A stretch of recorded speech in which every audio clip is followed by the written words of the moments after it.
नमस्कार, मैं अंजना और आप देख रहे हैं खाकी वर्दी। आइए एक नजर डालते हैं आज की बड़ी खबर पर। मालवनी पुलिस ने जबरन किन्नर बनाने वाले गैंग के 4 आरोपियों को किया गिरफ्तार। मुंबई के मालाड पश्चिम मालवनी पुलिस स्टेशन की हद में एक चौंकाने वाला मामला सामने आया है, जहां एक ट्रांसजेंडर ग्रुप पर 19 वर्षीय बीकॉम छात्र के साथ अमानवीय बर्ताव, जबरन लिंग परिवर्तन सर्जरी कराने, ब्लैकमेलिंग और मारपीट के गंभीर आरोप लगा है। पीड़ित ने मां के साथ कोरार पुलिस स्टेशन में मामला दर्ज कराया और 0 FIR के तहत मामला मालवनी पुलिस स्टेशन में ट्रांसफर कर दिया गया। मालवनी पुलिस ने नेहा खान, सोहेल खान, भास्कर शेट्टी, कावेरी निकम, माही, नवाज, कृष्ण यादव सहित कई लोगों पर साजिश, अपहरण, यौन उत्पीड़न, जबरन वसूली और जबरन मेडिकल म्यूटिलेशन के आरोप में मामला दर्ज किया। मालवनी पुलिस ने 4 आरोपियों को गिरफ्तार कर कोर्ट में पेश किया है और अन्य फरार आरोपियों की तलाश जारी है। तर एक तक्रार आली आहे मालवणी पोलीस स्टेशन मध्ये हे पुरुषाचा लिंग काय परिवर्तन केलं ते प्रकरण काय? कुरार पोलीस स्टेशनला 13 नोव्हेंबर रोजी एक 0 FIR दाखल झाली। त्या FIR मधलं जे गुन्हा घडल्याचं ठिकाण आहे ते मालवणी पोलीस स्टेशनचा आग्रा गल्ली असल्यामुळं कुरार पोलीस स्टेशनने 0 FIR दाखल करून ती फिर्याद पुढील तपासासाठी मालवणी पोलीस स्टेशनला वर्ग करण्यात आलेली आहे। त्याच्यामधील फिर्यादी हा 19 वर्षाचा व्यक्ती आहे। त्या व्यक्तीने फिर्यादीत असं सांगितलं की ते जे किन्नर लोक आहेत यांच्या तो काही कारणाने संपर्कात आला, त्यांनी त्याला कुत्र्याबरोबर शरीर संबंध करण्यासाठी भाग पाडलं आणि त्याचे व्हिडिओ काढून नंतर हे व्हिडिओ आम्ही व्हायरल करू असं त्याच्याशी दम देऊन त्याला नंतर त्याने ब्लॅकमेल करणं सुरू केलं। नंतर त्याला म्हटले की आपण तो सुरतला डॉक्टर आहेत आमच्या परिचित, तुझ्या चेहऱ्यावरती खूप डाग आहेत, डॉक्टरकडे आपण ट्रीटमेंट करून तुझ्या चेहऱ्यावरचे सगळे डाग काढून घेऊ असं म्हणून त्याला सुरतला घेऊन गेले। आणि सुरतला जे डॉक्टर होते त्या डॉक्टरने म्हणजे ह्याच्या अनुमतीशिवाय त्याचं लिंग कापून टाकलं आणि त्यानंतर हे लोक त्याला वेळोवेळी ब्लॅकमेल करत होते। 4.5 लाख रुपयाची त्यांना मागणी करत होते। ह्याच्याकडनं जबरदस्ती 10,000 रुपये त्यांनी जीपे ट्रान्सफर पण करून घेतलेले आहेत। अशा प्रकारे आज अतिशय गंभीर गुन्हा दाखल झालेला आहे। त्याच्यामध्ये आम्ही आतापर्यंत 4 किन्नर लोकांना अरेस्ट केलेले आहे। आता तपासात निष्पन्न झालं त्यातला एक किन्नर मायनर निघालेला आहे। तरी आता आम्ही पुढील तपास करत आहोत। त्या जखमीला म्हणजे जो आहे जो विक्टीम त्याला जे मेडिकल वगैरेला आम्ही सध्या पाठवलेलं आहे आणि पुढील तपास चालू आहे। सर असं काय प्रकरण आहे का की जे धर्म परिवर्तन केल्यामध्ये? नाही, असं तर काय नाही त्याच्यामध्ये आतापर्यंत काय आलेलं नाही। मैं ध्रुव दीपक कर्जोकर सभी मालिकों में सलाम सभी बड़े छोटे बड़े मालिकों पगेला को पाव पड़ती। मैं ध्रुव, मैं अबुर्गा चेला और मायरा, मैं अपनी मर्जी से अपना छिपाने जा रहा हूँ। तो अगर आगे चले कुछ भी बिल्कुल होता तो उसमें मेरे गुरु का कोई भी हाथ नहीं है। मैं जो भी कर रहा हूँ मेरी मर्जी से और मेरे गुरु ने जो भी उनको टपरा कर्जा वर्जा दिया है, जो भी उन्हें दिया उसका मैं डबल देने का ये हूँ, मतलब मैं डबल दूंगा बस।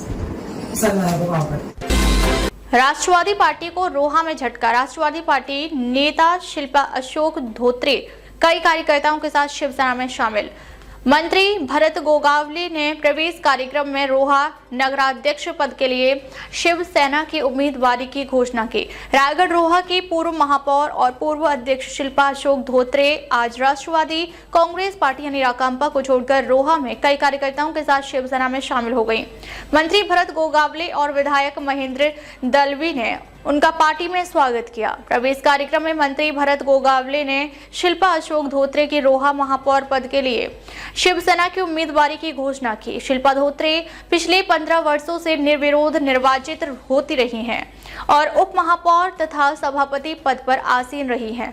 सुश्री धोत्रे के शिवसेना में प्रवेश से शिवसेना को मजबूती मिली है और राकांपा को बड़ा झटका लगा है। काँग्रेस पक्षाचे खंदे समर्थक असलेले अशोक धोत्रे यांनी आपल्या संपूर्ण कार्यकर्त्यांसह आपल्या पक्षात जाहीर प्रवेश केला आहे, काय सांगाल? मी पहिला अशोक शेठ धोत्रे, आकाश धोत्रे, आमच्या शिल्पाताई धोत्रे आणि त्यांचे असंख्य कार्यकर्ते यांचं पहिल्या प्रथम मनापासून सहर्ष स्वागत करतो ह्या रोहे नगरीमध्ये।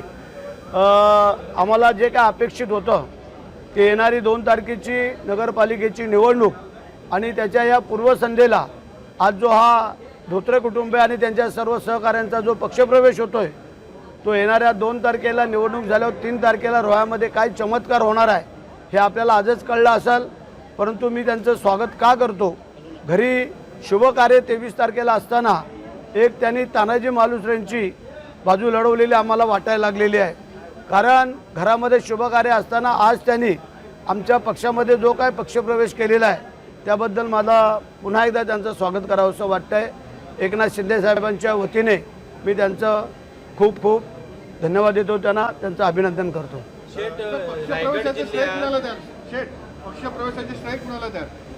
पक्षप्रवेशाचं श्रेय तसं जर पाहायला गेलं तर आज आमचे तालुका प्रमुख, शहर प्रमुख, आमच्या महिला शहर संघटिका, आमचे इतर पदाधिकारी आणि धोत्रे कुटुंबियांशी जे काय त्यांचे आता आमचे नवीन सोयरे होणारे आहेत, कुलकर्णी, सचिन जोशी, यांचा आम्हाला जरा जास्त आभार आणि अभिनंदन मानावं लागेल.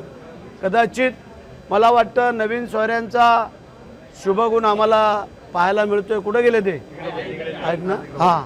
तर ह्या सगळ्या घडामोडीमध्ये आज रोह्यामध्ये शिवसेनेची जी काय ताकद होती ती आज दुपटीने वाढलेली तुम्हाला दिसल आणि येत्या 3 तारखेला रोह्यावरती भगवा फडकलेला असेल हा माझा पूर्ण विश्वास आहे, दहावीर महाराजांच्या कृपेने. रायगड जिल्ह्यामध्ये महायुतीत तुटल्याचं चित्र आहे. अनेक ठिकाणी राष्ट्रवादी काँग्रेस आणि भारतीय जनता पक्षाची युती झालेली आहे. आता शिवसेनेची काय भूमिका असणार आहे? शिवसेनेची भूमिका आम्ही एकला चलो सुरू झालेली आपल्याला सगळ्यांना माहिती आहे. काही ठिकाणी त्या खोपोली असेल, कर्जत असेल, माथेरान असेल, अलिबाग असेल, अशा काही ठिकाणी आमच्या युत्या झालेल्या आहेत. भारतीय जनता पार्टीची नाही बोलता येणार नाही आहे. फक्त मुरुडला, पेनला आणि श्रीवर्धन आणि महाड ह्या 4 ठिकाणी आमच्या युती झालेली नाही आहे. पण हरकत नाही आहे, काही ठिकाणी होणार होती, काही ठिकाणी नाही होणार होती. परंतु जे काय दूध का दूध पाणी का पाणी हे आपल्याला जे काय ते आम्ही दाखवून देऊया की लोक आमच्याबरोबर काय येत आहेत, पक्षात काय येत आहेत हे तुम्हाला चित्र स्पष्ट होईल. सर, विशेष म्हणजे तटकरेंचा ज्या ठिकाणी प्रभाव होता त्या ठिकाणी युत्या झालेल्या नाहीत. पालकमंत्री पदाचा वाद उफाळलेला आहे का? ह्याच्यात पालकमंत्री पदाचा काय येत नाही. नाही नाही नाही नाही, तो आमचा वैयक्तिक विषय झाला, तो वैयक्तिक विषय झाला. आज जी लोक येत आहेत ते एकनाथ शिंदे साहेबांच्या कार्यप्रणालीवरती विश्वास ठेवून येत आहेत. आमच्या आमदार महेंद्र शेठ, मी असेल, आम्ही जे काही लोकांना सामोरं जातो, आमच्या कार्यकर्त्यांना, पदाधिकाऱ्यांना, मगाशी आमच्या तालुका प्रमुखांनी सांगितलं की पूर्ण विश्वासाने आम्ही जे त्यांच्या पाठीशी आहोत. त्यामुळे ते पण तेवढी हिंमत करतायत की अशा अशोक शेठ सारख्या दिग्गज मंडळींना आमच्यासोबत जोडण्याचं काम करतायत. रोहा आणि रायगड जिल्ह्यामध्ये ज्या पद्धतीनं युती महायुतीमध्ये संघर्ष दिसतोय, तुटलेली आहे, कोणकोणत्या महत्त्वाच्या मुद्द्यावर आपण या ठिकाणी निवडणूक लढवणार आहात? जर विकासात्मक मुद्दे असतील तर ते कोणते असतील आणि कशा पद्धतीनं आपली ही टक्कर होईल? ज्यांची काय आत्तापर्यंतची काय घराणेशाही म्हणून ते काय दाखवत होते त्याच्या विरोधातला हा उठाव आहे. असं म्हटलं तर काय मला वाटत नाही वावगं ठरेल असं. कारण जनतेला पण कधी नाही कधीतरी बदल हवा असतो आणि तो रोहा बदलतोय हे आमच्या तालुका प्रमुखांचं जे काही ब्रीद वाक्य आहे ते मला वाटतं आता खरं ठरत चाललेलं आहे. सुनील तटकरेंचं असं म्हणणं आहे की शिवसेनेचे 3ही आमदारांनी सातत्याने ही भूमिका घेतली होती की राष्ट्रवादी काँग्रेसबरोबर कदापि युती करणार नाही आणि त्यामुळेच आम्ही आता राष्ट्रवादी काँग्रेस आणि भाजपने आम्ही युती केलेली आहे असं त्यांना वाटतं. त्याचं कारण त्यांनी केलेले जे काय प्रकार होते ह्या विधानसभेच्या निवडणुकीला, पहिलं त्यांच्या निवडणुकीला आम्ही काय प्रामाणिकपणा केला होता हे तुम्हाला सगळ्यांना जगजाहीर माहिती आहे. परंतु आमच्या निवडणुकीला जे काय घडलं जडलं हे तुम्हालाही माहिती आहे आणि त्याच्यावरनं हा सगळा संघर्ष आहे. अशोक धोत्रे यांच्यासह त्यांच्या पत्नी देखील सभापती होत्या, उपनगराध्यक्षा होत्या. तर असं एक तगडं व्यक्तिमत्व तुमच्यामध्ये आलेलं आहे. हे राष्ट्रवादीला कशा पद्धतीनं आपल्याला श्रेय देण्यासाठी मदत होईल? या गोष्टीची श्रेय देण्यासाठी नाही, आमच्या शिल्पाताई धोत्रेंना नगराध्यक्षपदाची उमेदवारी आत्ता आम्ही जाहीर करतोय आणि ह्या निवडून येतील हे आम्हाला पूर्ण खात्री आहे. कारण सभापती झाल्या, उपनगराध्यक्ष झाल्या, नगराध्यक्ष त्या होऊ शकलेल्या नव्हत्या.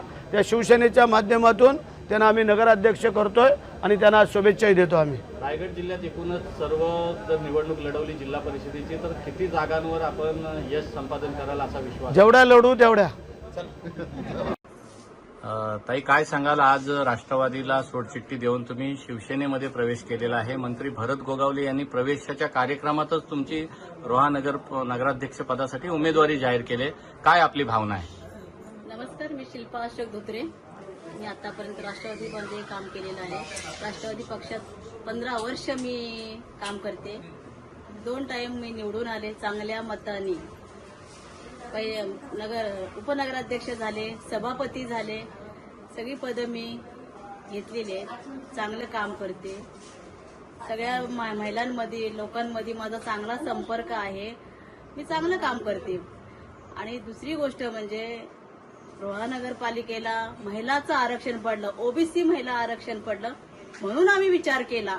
साहेबांना आम्ही म्हटलं की साहेब आता तुम्ही आमचा विचार करा, कारण महिला ओबीसी आरक्षण पडल्यामुळे महिलांना संधी द्या. मी काम केलेलं आहे. मी उपनगराध्यक्ष झालेली आहे, मी सभापती झालेली आहे. ह्या सगळ्यांचा मला अनुभव आहे. कामाचा थोडासा म्हणजे मी करते सगळं, हे सगळं केलेलं आहे मी. त्याच्यामुळे मला असं वाटलं की बाबा साहेब तुम्ही मला संधी द्यावी. तर साहेबांनी आम्ही बोललो, साहेबांवर चर्चा झाली. साहेबांनी मला बोलले हो बघतो, विचार करतो, बसूया आपण ह्या गोष्टीवर विचार करूया. ठीक आहे. आम्ही शेवटच्या क्षणापर्यंत साहेबांची वाट बघितली. नंतर मग आम्ही सेनेत जाण्याचा हे केला, निर्णय घेतला आम्ही. आणि मग पुढं म्हणलं आता काहीतरी थोडंसं कुठंतरी एक हे घ्यायलाच पाहिजे ना. तिकडे ना आपण आपल्याला आरक्षण पडलंय म्हणून आम्ही ह्या गोष्टीवर साहेबांजवळ बोललो आणि आम्ही हक्काने बोललो. का एवढ्या वर्ष आम्ही साहेबांसोबत राहिलो, एकनिष्ठाने आम्ही काम केलंय, प्रामाणिकपणाने काम केलंय. आम्ही साहेबांजवळ प्रामाणिकपणाने काम केलंय. त्याच्यामुळे आम्हाला असं वाटलं साहेब आम्हाला संधी देतील. आता तुम्हाला शिवसेनेने ही संधी दिली, त्याचं कसं सोनं करा, काय वाटतं तुम्हाला? साहेब आता म्हणून तर आम्ही इकडे सेनेमध्ये प्रवेश केला. माननीय भरतसेठ गोगावले असतील, महेंद्र दळवे असतील, यांनी आम्हाला म्हणजे हे पक्ष प्रवेश केला आणि पक्ष प्रवेश केल्यानंतर त्यांनी लगेच उमेदवारी दिली. त्यांचं मी धन्यवाद करते, धन्यवाद देते, म्हणजे धन्यवाद आभार मानते. शहराचा विकास कसा करा? शहराचा विकास करणार ना, चांगलं काम करणार, चांगल्या लोकांमध्ये राहणार, सगळ्यांचं हे करून मी चांगलं काम करते आणि केलेलं आहे आणि इथून पुढेही करणार आहे. आणि भरतसेठ गोगावले असतील किंवा प्रामुख्याने तुम्हाला रोहा शहरातल्या काय समस्या वाटतात ज्याच्यावर तुम्ही आता काम करणार आहात नगराध्यक्षपदी निवडून आल्यानंतर? शहरातील समस्या काय वाटतात? आरोग्य असेल, सगळं असेल, आहेत ज्या काही असतील, जिथे कमी असेल तिथे मी सगळं लोकांचं काम करणार आहे.